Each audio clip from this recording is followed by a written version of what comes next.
رب ذوالجلال چې ډېر بخښونکی او مهربانه دی، زه نن ښار کې موجود یم د امپلای سوشل سیکیورټي افیس کې ناست یم او د دې اډیټ افسر عبدالامین صاحب السلام اسف خان تاسو ډېره زیاته مننه تاسو زموږ افیس ته راغئ.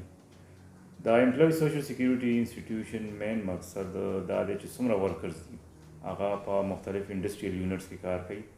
دغه ورکرو ته د دې ادارې نه هیلث فیسیلیټیز او دې سره کیش بینیفټ ورسره پنشن هم میلاویږي.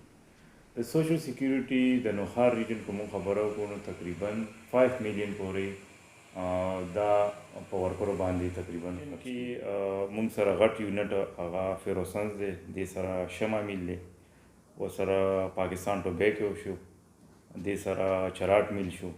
دا غټې غټې یونټ سوشل سیکیورټي سره رجسټر دي او د دې ورکرز ته د دې ادارې نه هیلث فیسیلیټیز میلاویږي.